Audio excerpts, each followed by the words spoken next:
Right, back live with you tonight here on In Focus. Government and trade union solidarity have come to an agreement on the employment equity amendments. It follows months of talks between the two. Labour expert Jonathan Goldberg joins us now for more on this. Good to have you, Jonathan, and thank you very much for your time. It's being a back and forth between, I suppose, government and Labour solidarity for a while now, but others are looking at this settlement agreement and they're saying, well, nothing really changes in terms of the principle of what this thing is about, except for this principle of not punishing employers who cannot show they have reasonable grounds for not complying with the legislation. Is that the only thing that has changed? Salva, good evening to you and your viewers. Thanks for having me. This emanated from Solidarity putting a complaint to the ILO in terms of a convention we had signed, Convention 111, in respect of discrimination, in respect of employment and occupation back last year, and it resulted in a settlement before the CCMA under Section 150 of the Act. And it's good that the parties speak to each other, but if you really read the settlement and read the Act, the current Act, and the regulations that are proposed in the new amendments that have been assented to the President, by the President, then effectively it just reiterates what's already in regulation and what's in the current Act. Yeah. So, two big issues. One, that there cannot be an absolute barrier on employment of a race group or a sex. And two, that you cannot retrench and dismiss people to make room for affirmative action. But the grounds listed that are in the settlement agreement are those grounds that are either in the existing Act or in the regulations that are proposed. But it is important that this is widely publicized, that people get over fears that they might have in respect of the current Act and, of course, the proposed implementation of the amendments that are going to come into law, in our opinion, in the next month or two. So what's the history? Where does this development come from, where there was this kind of fear there that government is proposing that race should be used and people can be fired or not promoted based on this question of race? Well, the sectoral targets are what's causing the concern. So there are 18 sectors that the government has decided that should have sectoral targets across 4 categories of management, not the skilled and unskilled levels, but all the other levels in management. And effectively, those targets are for a 5-year period. And government and I represented business in Parliament as well.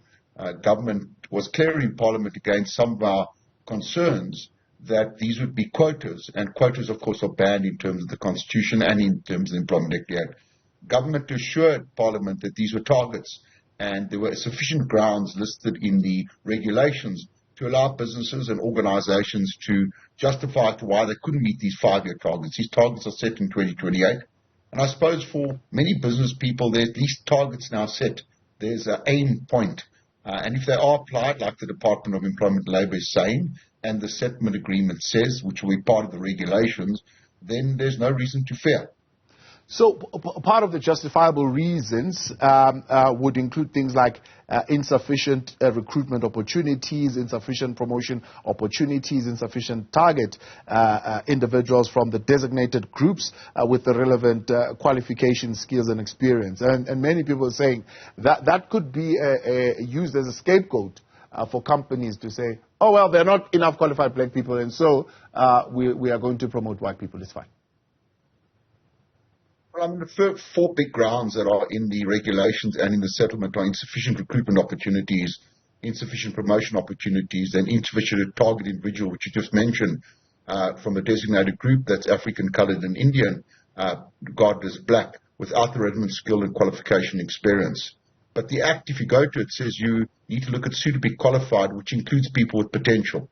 So again, ultimately, the big issue is not reaching your targets will not give you a compliance certificate, and therefore you won't be able to do business with the state.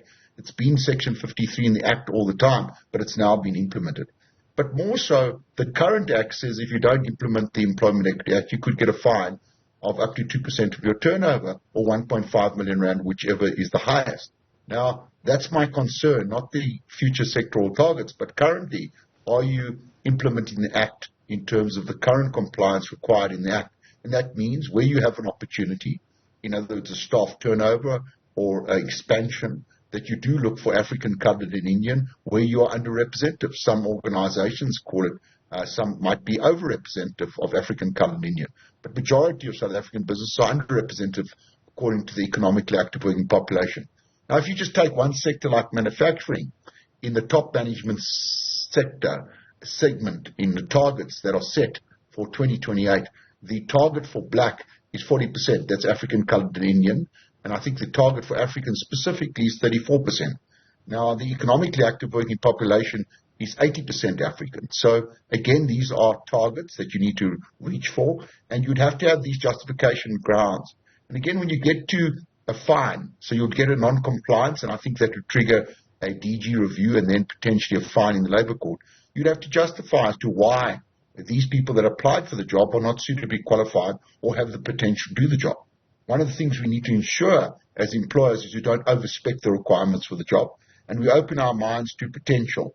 Again, I think you can link that into probation periods. And again, I suppose if we amended South African labour law, and I think it's been talked about and negotiated a lot at NEDLAC, is to say that especially for people who earn quite a bit of money, say over 500,000, you could have much easier dismissal requirements. Say, for instance, in the first 12 months, no requirements for dismissal at all. You can just say, Johnny, you're not working out, but thereafter maybe more stringent dismissal criteria. So we need to open up the employment domain to allow people to fully realize their potential. So again, it's how the Department of Employment and Labour applies these targets. And up to now, the Department of Labour has been quite reasonable in approaching employers in respect to the current compliance regime. You know, how many employers do you know that have been fined 2% of their turnover? Very few, because the department is coaxing, encouraging compliance of employment equity. And unless that changes, I think you're going to see the similar type of approach to the targets. But now you have an aim, you have a target. It's not just based on what you think as an employer. And ultimately, it's going to be a question of evidence as to why you didn't appoint people who are underrepresented in top, senior, middle, and junior skilled professional qualified levels. But, I mean, is there in the current compliance regime a requirement on the designated employer to increase the pool of qualified individuals to an extent that it does allow him to promote people of color, Indian colors, and black Africans? I mean, to my mind, implicit in that is that you develop your junior management to promote into senior and middle management. But we've been trying to do this for many years. And it always astounds me in South Africa, we spend so much money on skills development. And to my mind, we waste so much money on skills development, both through the BE legislation, through the CETAs, and we need to capture that money and spend it correctly to get the right skills in the South African population. Now, if there are lack of African engineers, females and males, then we need to target and support and encourage people and only subsidize those qualifications to encourage people to gain those qualifications.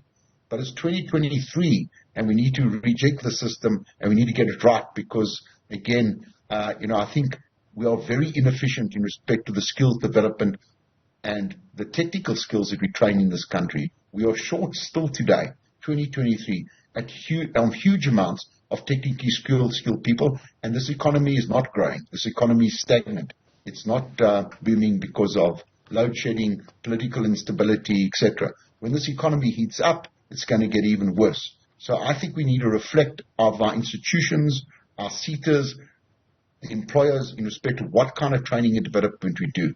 There are definitely people out there, and we need to promote, develop them. And if they're not the right people, no matter what their color is, we need to either sort out the performance or find alternative people. Yeah. And you've mentioned already that this, of course, amendments resulted in government going ahead and publishing regulations. What's going to happen now to the 2023 regulations now that there's this settlement agreement? Great question, Thabo. Effectively, your current employment equity plans will fall away.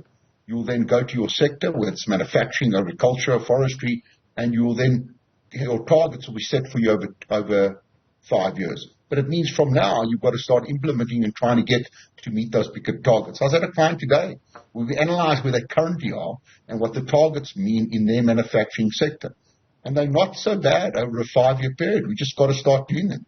There are two important things that I think listeners, viewers need to understand. One, the big amendment, which is progressive in respect of small and medium-sized business. If you have less than 50 staff, no matter what your turnover, you don't comply with Chapter 3. I think that's progressive, and it's a commitment from government to free up the economy to grow small and medium-sized enterprises. The second issue is I'm more concerned about the current act and the current fine and your current compliance than I am of the sectoral targets. The sectoral targets give you some targets and aims and some direction, but ultimately the act says wherever you have opportunity, where you're underrepresented, you should employ African, colored, and Indian, because that's where you're mostly underrepresented. Remember, the current fine is the first fine of 2% or 1.5 million rand, whichever is greater, of your turnover. So again, I think that's what would worry me as an executive and a compliance person on a board or an executive within a particular company. Yeah. Speaking of those fines, I mean, does this settlement agreement give designated employers now some kind of, I suppose, tool to challenge some of those fines, in a sense? Does it give them a tool to be able to challenge the fines and the penalties that have been imposed on them? I think, Taba, what it does, and to your viewers, it gives clarity in respect of what's required in the legislation and regulations. I don't think it gives any other tools in respect of opportunities to wriggle out compliance with the legislation. I mean, the legislation is quite clear, and ultimately, if you prefer a labour court in respect of a fine as an employer, it's going to be evidence in respect of why you didn't, in the opportunities you had, not employ. Let me give you an example. Hypothetically, if I've got a farm and the farm employs 100 people, so we have to comply with Chapter 2 and Chapter 3. And effectively, I've got my two sons, Johnny and Ryan, working for me on the particular farm in senior management. And nothing changes over 5 years. We'll still get our compliance certificate. We'll still be compliant in respect of my particular farm in operation at top management. Yeah. The question would be, at senior management, if people left and there are opportunities, did I try and appoint people, African people, colored people, or Indian people in those positions? And it's quite important to understand there's flexibility in the legislation. If I'm running a farm operation with 100 people in the Western Cape, then I can use the regional demographics and the regional targets. So these targets are now broken down not only to nationally, but also in terms of regionally. So if I'm running a farm in the Western Cape, there's flexibility for me to use those regional targets in terms of compliance in 2028 in the opportunities that do arise. At senior management, if there are opportunities, that's when I should look at placing people, give people a chance, promote, develop from internally. And the best thing, as you said, Tabo, why are we not promoting people at a professionally qualified or junior or middle management into senior management? That's what career paths is about, and we should have plenty of people that have the ability to move upwards. Yeah. One of the things that employers do complain about is retention of people. And yes, people are going to demand a premium in the market, specifically, I think, African female. And yes, you're going to have to train and develop more people. I said to a board very recently that they're losing a lot of people. I said, well, then you're doing something right. If the rest of the market wants your people, bravo to you. You need to continue to train and develop. Remember, we spent a lot of money on training and development, the average company. We need to direct it, and then we need to look at retention. Some of the remuneration packages of people are very outdated. So a lot of companies, a lot of organizations have very rich benefits, but less pay in the pocket, where a 20 to 30-year-old is not interested in your medical aid and your provident fund. Yeah. They're interested in maybe cryptocurrency as their investment, or maybe a hospital plan. So remuneration packages have also got to develop in order to retain people in particular organizations. Yeah. If you're a company, one of the conversations that we had with Solidarity and the department, and I suppose we got another union as well in that conversation, was this fear that non-compliance is going to lead to companies not being able to do business with the state. Does this settlement agreement address that matter? Again, there are adequate reasons that were before the settlement to show as to why you didn't reach your targets, but it's an evidentiary, proper application of the law that is now required. Again, if I was a trade union, I'd be motivating together with the employer, and I sat on the Employment Equity Committee, I'd be aware of the fact as to why we couldn't meet our target. In top management in company ABC, what happened in the last year, 2028, 3 of our top black executives resigned and moved off and started their own business. You'd still get your compliance certificates because you could show that those 3 people had left in the last year. You were compliant and beyond compliant up to that point in time, but now that is set back in the last year of operation. Up to there, you're compliant. So again, that organization would get their certificate. But organizations who don't do anything, organizations who don't make any attempt to employ designated groups, I think that's where the trouble's going to come. And again, properly effective employment equity committees should be vigilant to what's happening in the appointment process, because for them, their jobs are also at risk if their organizations do business with the state and potentially business is lost with the state. Jonathan Goldberg, appreciate your time. Thank you very much for that intervention tonight. Labor expert, they're outlining for us the impact of this settlement agreement now following the intervention by the IOL and the UN in that dispute between the Department of Labor and Solidarity, the labor union.